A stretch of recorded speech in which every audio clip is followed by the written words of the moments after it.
ces épis brûlés par le vent, qui vont engloutir les épis en pleine forme, sans que leur forme ne change. Le roi n'a rien compris.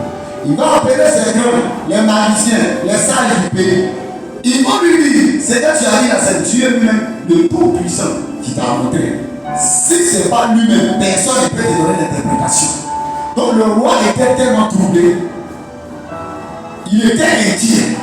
Il cherchait à comprendre parce que les rois, Dieu leur paraît, qu'ils ne soient pas chrétiens ou pas, Dieu leur paraît parce que ce sont des serviteurs de Dieu. Amen. Donc il sait que Dieu lui a donné un message, mais il ne comprend pas le message. Mais qu'est-ce qu'il doit faire? Dans son inquiétude, le grand des chansons, celui à qui Joseph avait expliqué, interprété des rêves dans la prison, va dire au roi, oh, je confesse aujourd'hui mes péchés. J'ai péché contre un grand homme. L'homme il est en prison, il s'appelle Joseph. Oh Seigneur, je le roi, quel que soit tes rêves, lui, il va t'expliquer ça. Roi, il dit, voici. Avant que je ne sois ici, j'ai eu tel rêve. Le grand, le paradis qui a tué aussi, il a eu rêve. Moi aussi, même j'ai eu rêve. Nous deux, quand on a étalé ça devant Joseph, il dit, moi là, tu allais m'élever et que tu allais exécuter nous. Dès qu'il a annoncé, c'est arrivé. Donc pour toi, là, si tu veux tout dire, il sera en mesure de t'expliquer ça. Alléluia.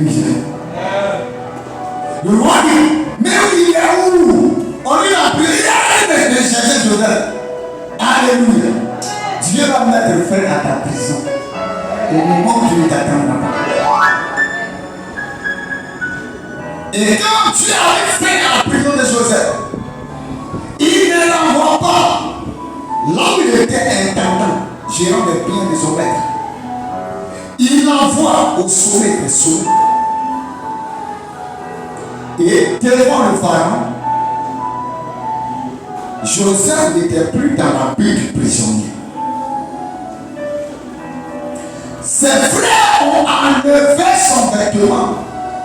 Ses frères ont enlevé la tunique de plusieurs couleurs pour lui donner un vêtement d'esclave.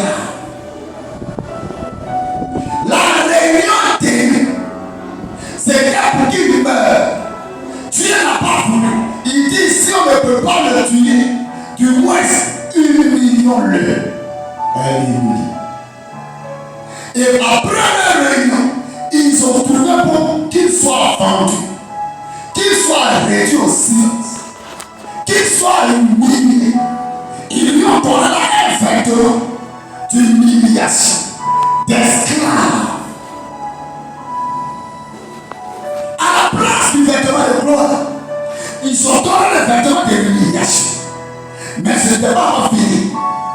Puisque l'humiliation, lorsque le sorcier dénonce le sort de l'humiliation, tu vas de problème en problème. Malgré la grâce de Dieu sur sa vie, à cause de ce que tes frères ont fait en sorcellerie sur lui, puisqu'il y a la malédiction, ils ont enlevé le vêtement de gloire, ils ont lancé le sort de l'esclavage sur lui.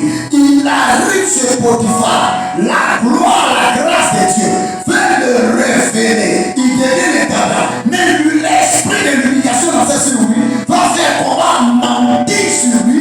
Il se retrouve encore dans la prison injustement parce que le sort lancé, c'est l'humiliation de rejet. Quand les gens veulent t'aider, ils vont te rejeter parce que quelque chose s'est passé quelque part dans ta maison. Et lorsque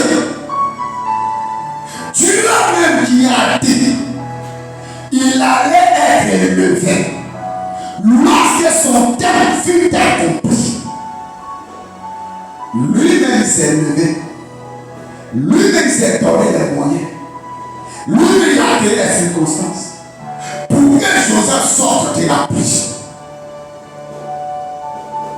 Joseph a dit au roi, les deux songes révèlent la même chose. Cette première l'interprétation de cette vache grasse que tu as vue, à cette épine en pleine forme, symbolise cette première année de grâce, d'abondance.